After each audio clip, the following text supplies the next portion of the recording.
you enjoy this video. I am going to be chewing gum. It won't be super aggressive or anything like that. But one of my favorite triggers is very, very light gum chewing when somebody is rambling. So, chewing a little bit of gum. Okay, so if you watched my last video, it was a true crime video about Misty Beavers, and in the video I had given kind of like a preview that this video would be coming.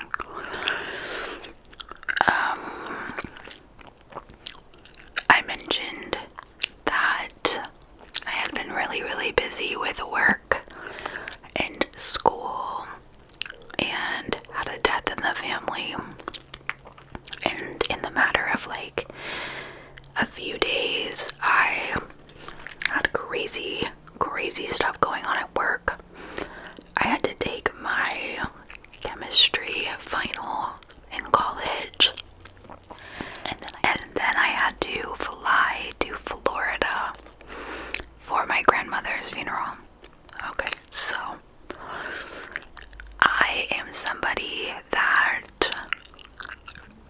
really values time to rest. I am not a go person, and if I am, I really need time to recharge, and I feel like in the last 3 weeks to a month I have literally had no time to recharge. So my chemistry final was on Tuesday. What day was that? Tuesday. I think that was December, I'm gonna say 13th. I could be wrong, but I think it was the 13th. And so I was really stressed about the final because I needed to get a good grade in the class because it was important for my degree program to do well in science courses. The week leading up to that, I had a big chemistry presentation that I had to do on a pharmaceutical drug. And not only was there a presentation, but there was a full report on the medication. And you had to like build the chemical formula different ways, and so it was very stressful. And so I kind of had this list going of like, okay, I checked off the presentation. That's like one stress reliever off. Then I can get through my chem final, and that'll be like one stress reliever off my list. And then the next thing on my list was traveling to Florida for this funeral. So I took the final Tuesday night, and the window for the final was 5 p.m. to 7 p.m. because it was a night class. My boyfriend was in the class with me, and so we both took the final and then had a plan to drive about 45 minutes away to where his parents live to stay the night because they were going to take us to the airport the following morning. There is an airport nearby where I live. It's very close, but for whatever reason, it was almost $500 more to fly out of this airport that we normally fly out of than the one in the big city. Again, I have no clue why. So we were like, okay, let's save $500 and we'll fly out of San Francisco. And where his parents live is like a good middle point between our house and San Francisco. So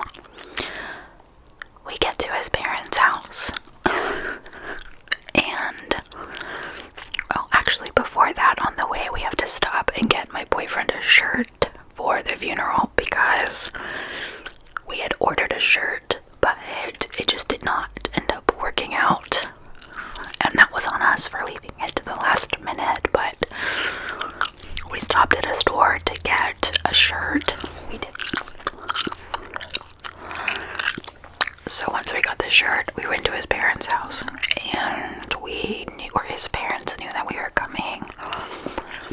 And the conversation was like that there would be food for us to have with them for dinner. And it's not a big deal, but it didn't turn out that way.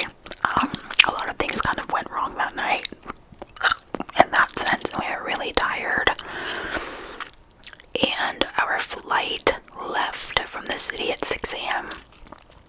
And just for a little background, my dad is a pilot for a big commercial airline.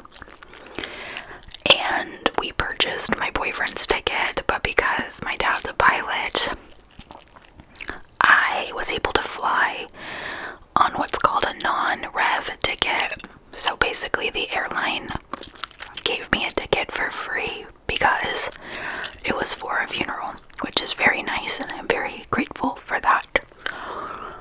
But because of that, there are more hoops to jump through than is normal if you have a paid ticket. So I had to call the airline at like midnight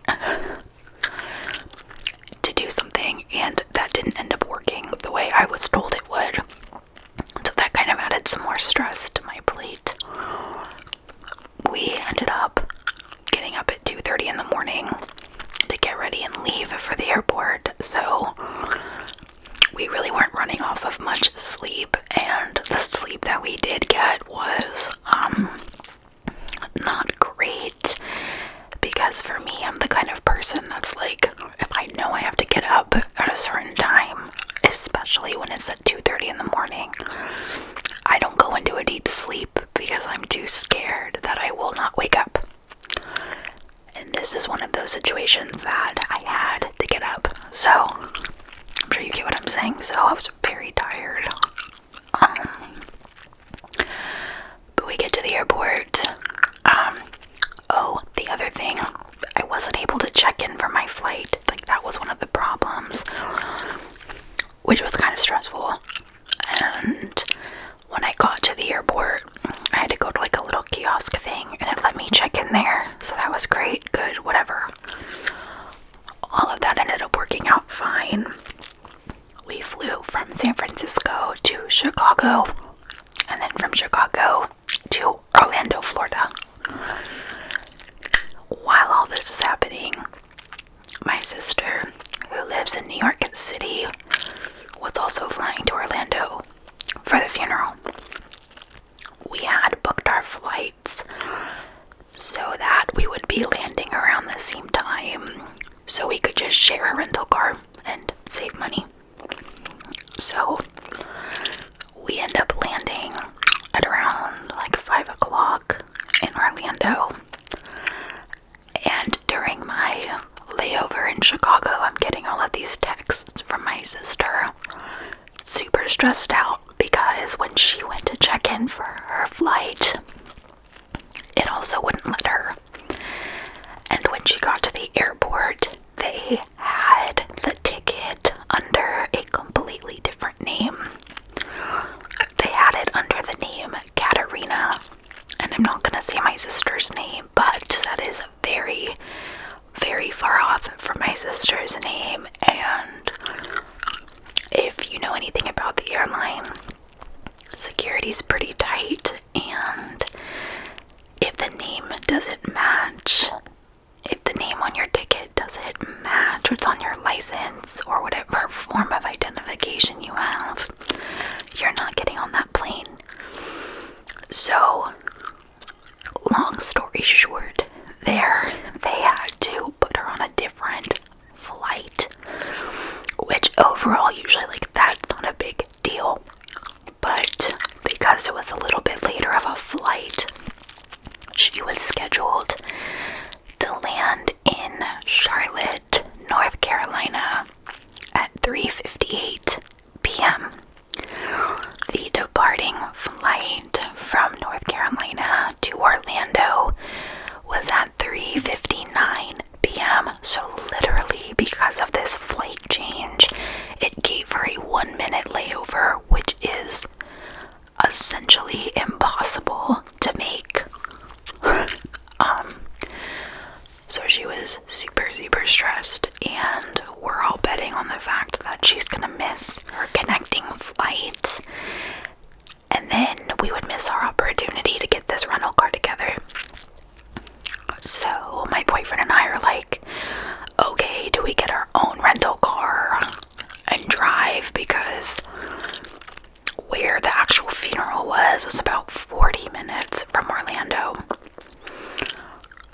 we were looking at that, and then we were like, well, what if we just Ubered, because we don't actually need a second car, we just want to get there.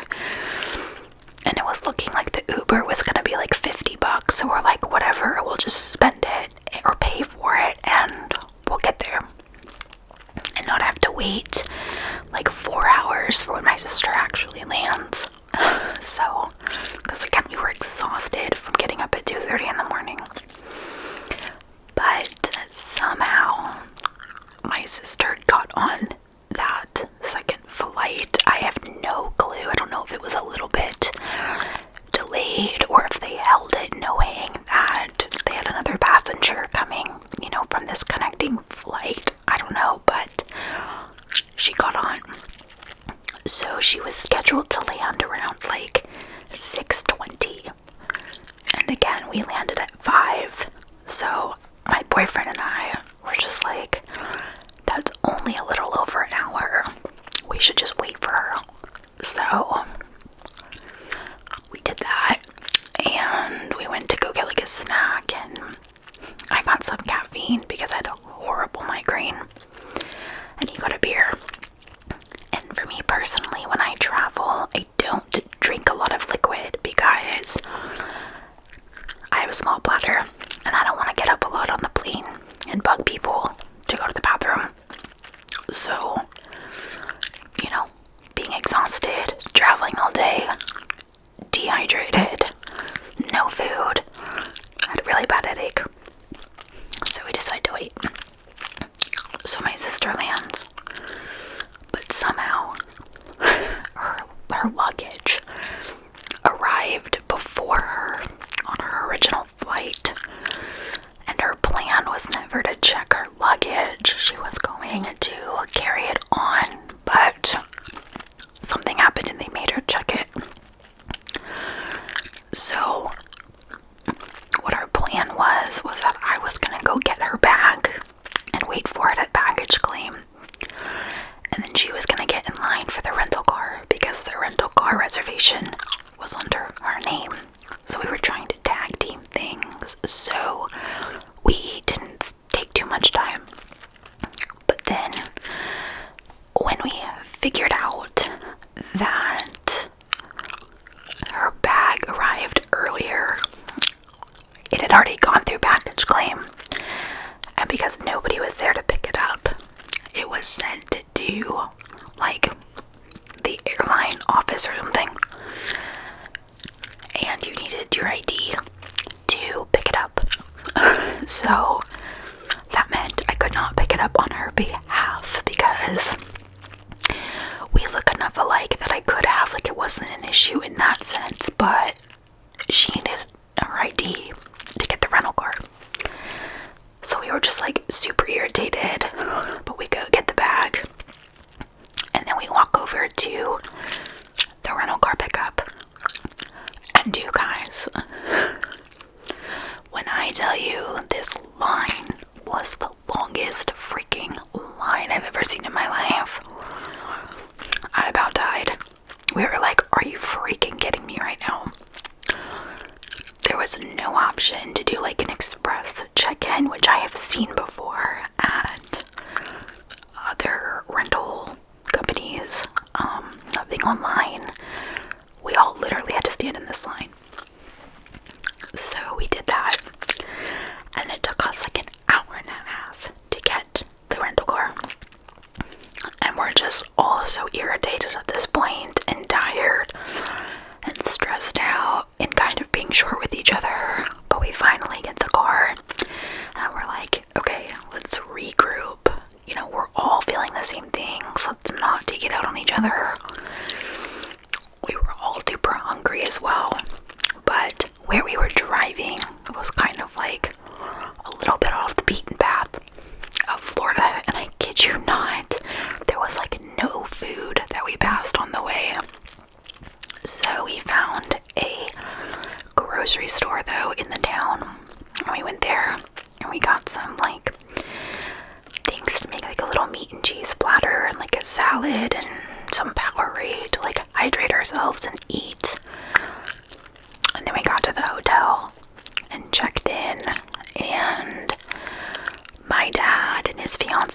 already there. They had been there since the day before. Aunts and uncles and cousins, like they were all there. So we checked in, said our hellos, and I introduced my boyfriend to the extended family that he had not met before. And then we went upstairs to our room, showered, and just like hung out and relaxed, the two of us. We got some wine at the grocery store just to have like a drink before going to bed and relax and calm down, and that was that. So I was like, okay, cool, this is great. I think all of the drama is behind us. Absolutely not. I would say absolutely the F not. That reminds me of Majestic ASMR. That's what she says in her videos. Side note, I love her Storytime rambles. They're like my favorite. So if you haven't listened to her videos, and if you like raw and real videos of people just being honest, unfiltered, she's your girl. Check her out. So, okay. So next day we wake up, and the plan is to go get a little bit of breakfast before going to the actual service. Breakfast is fine, like that all works out. No issues whatsoever. We get back to the hotel, we get ready, and we get like an alert on our phone that there's a tornado warning. And I'm from California, and we don't have tornadoes. Like, that's not a thing. Our thing is earthquakes. So me, being a fairly anxious human, I'm just like, oh my god, like, this is exactly what my brain needs right now. It was super rainy, thundering and lightning, which is classic for Florida. Like, I've been to Florida a lot, that's all fine, but I've never experienced being like on a tornado watch for the county that we're in, and it's a small county. But I'm just like, okay, push past it, you're fine. It'll be fine. So we go to the funeral home, and we all kind of follow the hearse in a procession to the cemetery where my grandmother was being buried, next to my grandfather. And it was I think it was like a national cemetery. I think it's military affiliated, because my grandfather was military. And it's the same place where we had my grandfather's service. And the pavilion where you have the service is like indoor, outdoor. It's covered, but there's no doors. And I'm like, dear God, it's raining. We're all gonna get so wet. This is so great. And I'm just like, but again, whatever. Like, really not a big deal. And like, in the big scheme of things, it was just funny. I just like added to the list. So we do the service. All is fine and well. And after that, we go to my great aunt's house, who was my grandmother's younger sister, for like a reception and food and drinks and whatnot. That was all fine. That was very nice. And then we go back to the hotel, and we all decide, like, take a shower, take a nap if you want, because funerals are emotionally exhausting, and I was very close with my grandmother, so this was a really hard loss for me and my sister and cousins. She was very much the matriarch of our family. And so we get back to the hotel, and I shower, and I pass out for an hour and a half. I literally told my boyfriend to wake me up in 30 minutes, and I suppose he tried, but I wouldn't get up. I was just so tired. But I finally woke up, and we all kind of were ready to get together at the same time. So we went downstairs and met up with my cousin and his girlfriend, who just moved from Texas to Tennessee. And my dad and his girlfriend, or fiance now, and my aunt and uncle, and my sister. I think that was it for that little gathering. And we're just hanging out, having cocktails and drinks and talking.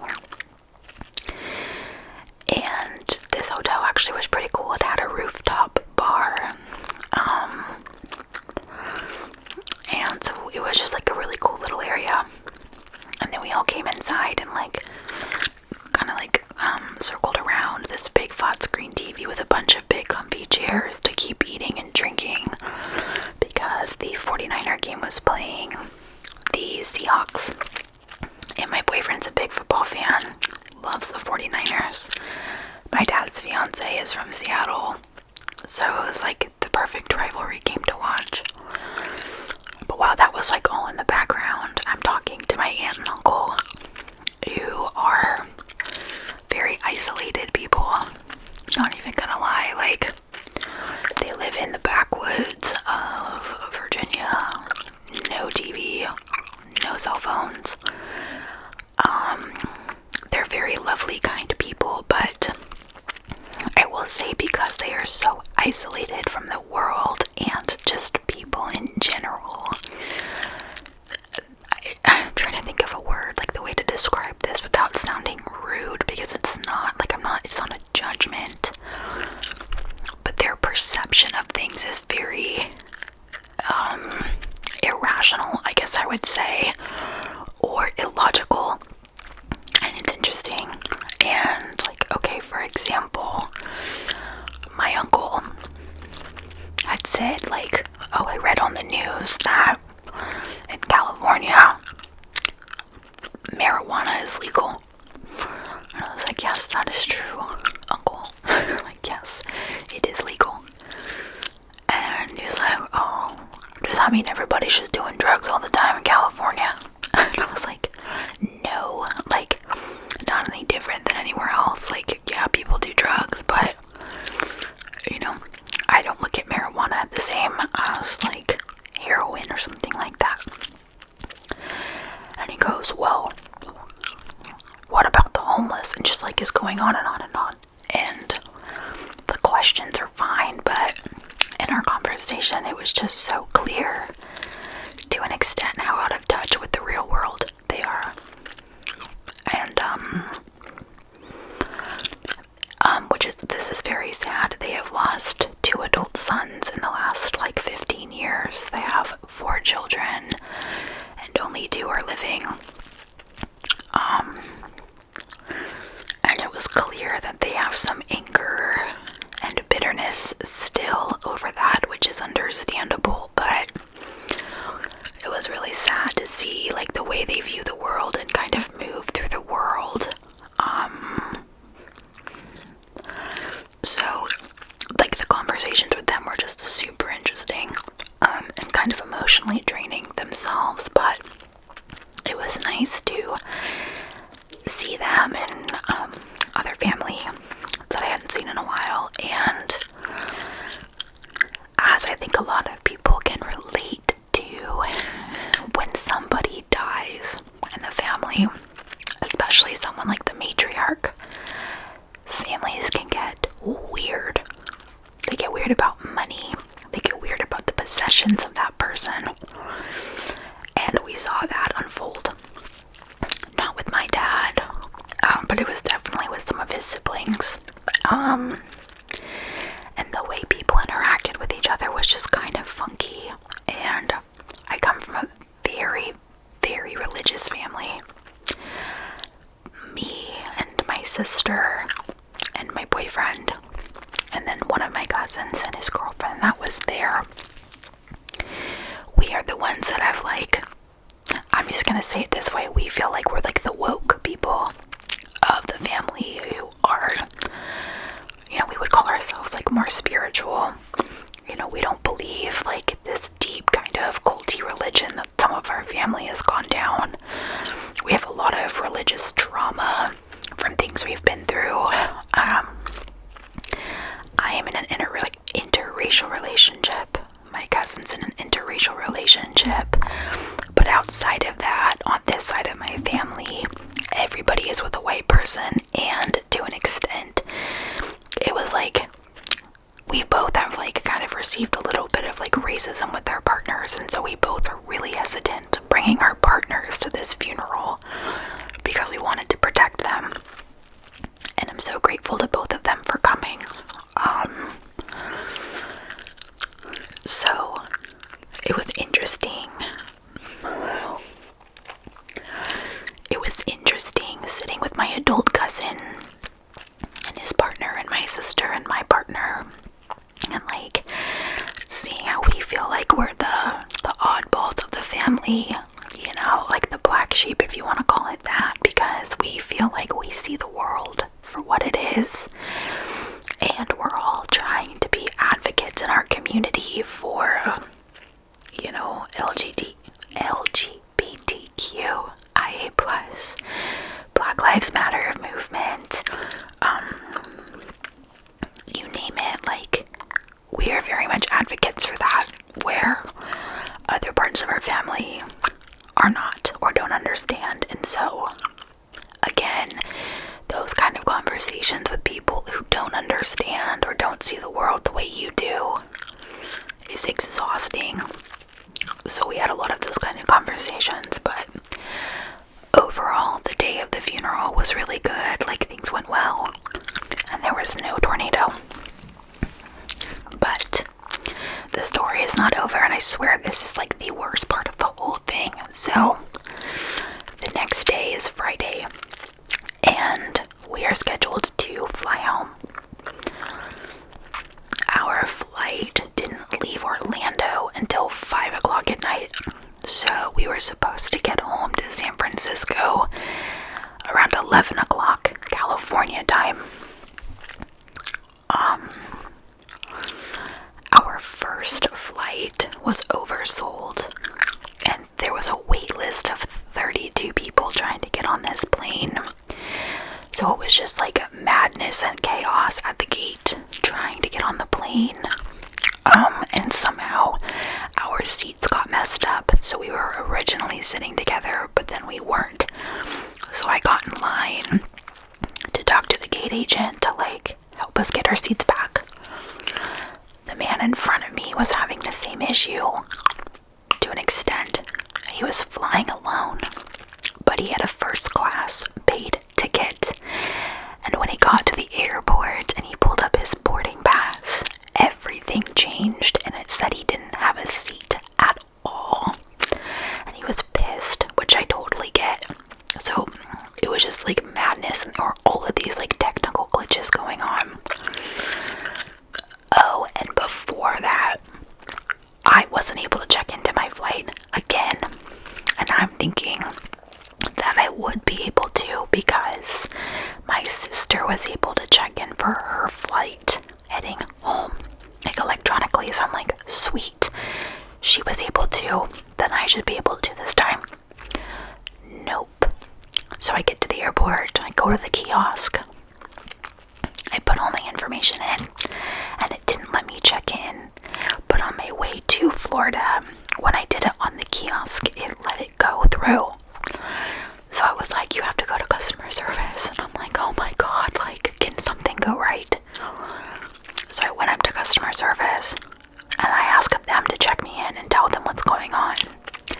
They're not able to check me in, and she's like, I have no clue why this isn't working. So she had to call like their help desk line or something. So she calls them, and they're having a hard time checking me in. And I'm like, I swear to God, if I don't get on this plane, I'll lose my shit, because I just want to get home. I'm tired. Traveling to and from Florida in like under 72 hours is tiring. Finally, they're able to check me in, and I'm not 100% sure what she said, but I either heard there was a EHS hold on my ticket, or a D is in dog, HS. And to me, that's like the Department of Homeland Security. So I'm like, what on earth does the government think that I did? Like, what? Because my account is flagged. I don't know. But I don't actually think it was the Department of Homeland Security. But I was just like, what is happening? Okay, so I get checked in, and that's when I find out our seats got messed up. And I get in the line. Blah, blah, blah, blah. Whatever. That all works out fine. We get our... Oh, no, they're not able to fix our seats. But my boyfriend was in the row right in front of me, in a window. And I was in the middle row. I was in the middle seat right behind him. And so when the guy who was going to be sitting in the window next to me came up, I was just like before he could even like say anything, I was like, oh my gosh, hi, this is my boyfriend. And I pointed at him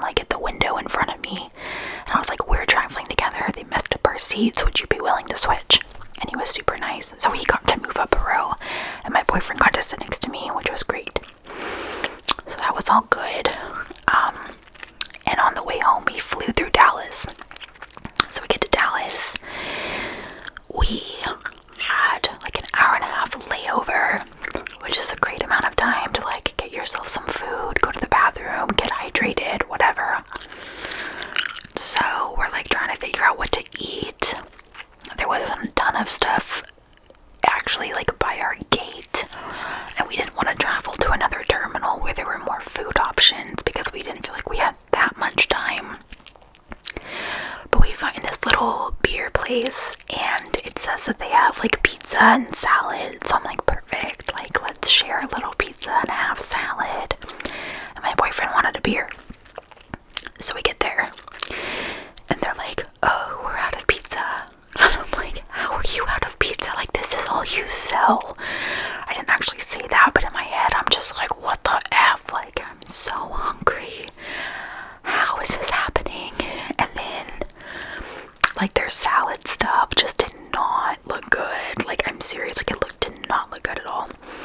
So we passed on the food, and my boyfriend got his beer, and then we just went to like, I think it was like a Hudson News or something, and got like some snacks for the flight. And we're like, we'll just get something on the way home when we land.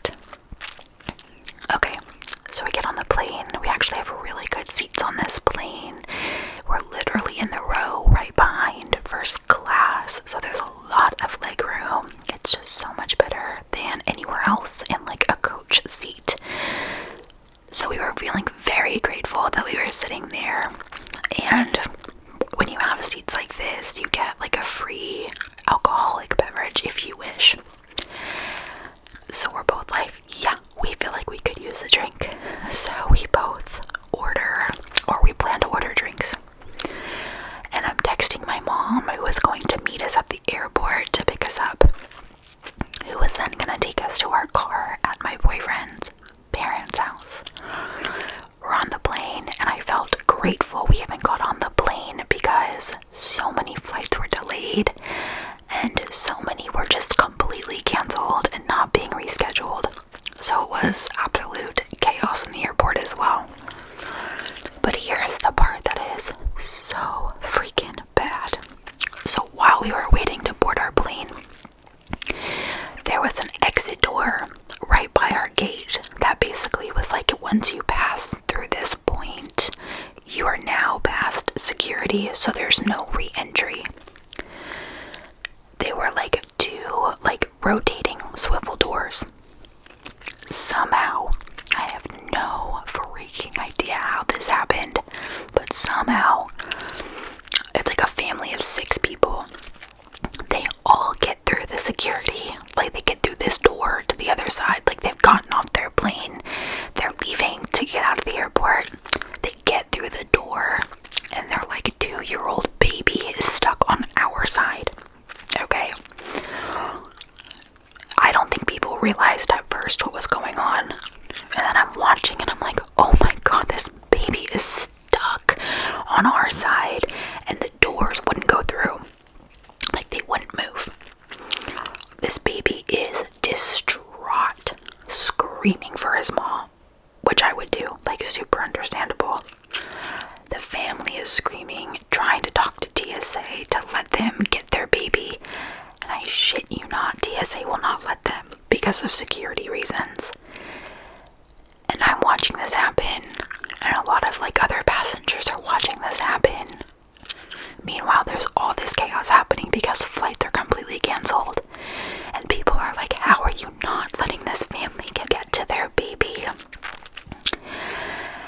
And what was weird is like a passenger like walks up to the baby and is like trying to calm him down, and is trying to like move the door, like get it to revolve just so the baby can walk through, and it's not working. They literally like locked these doors from going, which again I think because of a security concern, but I'm literally like, WTF. If that was my kid, I would be breaking glass to get to them, and I would deal with the consequences later. It was ridiculous. So all of that's happening, and I'm watching, and then like to the left where this is happening, there was like a double door, and it has like this big sign that says like emergency exit only for fire. If you open the double doors, the alarm will sound. Well, the lady that's with the baby like sees this, and she's trying to tell the family like, go over here, I'm just gonna open these doors and pass him to you. And so she literally opens these doors because it's literally gonna lead right to where they are. She opens the doors, but when the alarms go off, she kind of panicked and didn't move fast enough to get the baby through. So like all of the like airline employees where we were are like yelling at her and running over. It was absolute freaking chaos and so sad. So that's happening. And then while that is happening to my right, to my left, there is a young man in a wheelchair who looks like he has like some kind of spinal injury. It's clear he does not have like functioning use of his legs. He had like priority boarding to get on and get situated in his seat, but they couldn't get any like airline employee to come help them or help his wife get him on board because she needed help lifting him. And like literally an airline employee that is assigned to this job came up and was like, I'm too busy, I can't help. And so I'm watching this happen, and my boyfriend goes, I can help you guys. And the gate agent's kind of just looking at him, and I'm like, he's an EMT, like yes, he can help you safely. So the wife was so grateful to my boyfriend for offering to help, so they let us board with this family, and I'm carrying all of our bags on, and my boyfriend is able to assist in getting him on safely and in his seat. And it turns out he was actually in the row right next to us, which was cool. But it did seem like he was a little hesitant for my boyfriend to help because I think he didn't hear the part that he was an EMT. And so my boyfriend was like, no, like I do this like for a living, like I work in a hospital, I promise you, I know what I'm doing, I can help you safely. And then it turns out that this guy was in medical school to be a physician and got in some really bad accident and now is wheelchair bound, and it's clear he struggles with the use of his hands too. But he was so kind and so well spoken and so intelligent. It was just heartbreaking. So between the baby thing, which was devastating, and like I was on the verge of tears watching this all happen, and then watching that like the airline employees wouldn't freaking help this guy, and then being emotional that my boyfriend is like, screw this, like let me help. Oh my god, I was just like emotionally tapped out. And so then we get on the plane, we're all in our seats. I'm like, thank god we're on the plane. Somehow our flight did not get canceled. And then the pilot comes on the intercom and he's like, okay, we're gonna be taxiing soon to take off. No joke, like 90 seconds later he comes back on and he's like, well folks, it looks like we have an issue. The like fuel cap is leaking. And I'm like, oh my god, you're kidding, like I'm gonna scream. So we're sitting on the airplane for an hour and a half for this to get fixed. And I only know this because my dad's a pilot, but pilots get capped at like how many hours they can work in a day for safety reasons. And sometimes when this happens at like the end of the day, like on a late flight like this, like if the delay caused this pilot to have too many hours, like by the time he flew the plane to the destination, the entire flight would be stopped until they could get an emergency crew. And I'm just like, oh my god, I hope that doesn't happen. Like I want to get home. Fortunately it didn't happen.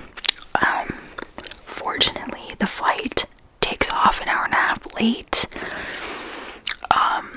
We both order a cocktail, and the flight attendant, bless her soul, gave us an extra one for free. And so we landed somehow at 1 in the morning there's a massive accident, so we have to go like this extra long way home. But we made it home. I think we made it home around 3:30 in the morning. And again, this all transpired in under 72 hours, and I was just fried. So was my boyfriend. We were just done. And I think we slept in until like 1:30 in the afternoon. But we were so grateful. Like, everything was clean when we left. Like, we just did laundry, that day. And we had no homework. So we were very grateful for that. But it was an absolute freaking adventure. And I really hope that that kid was able to get to his parents quickly, because I was so sad. So that will conclude my story time video. I know this is a little different than usual, so let me know what you thought, if you liked this style of video, because I'd love to do more. So thank you, and until next time.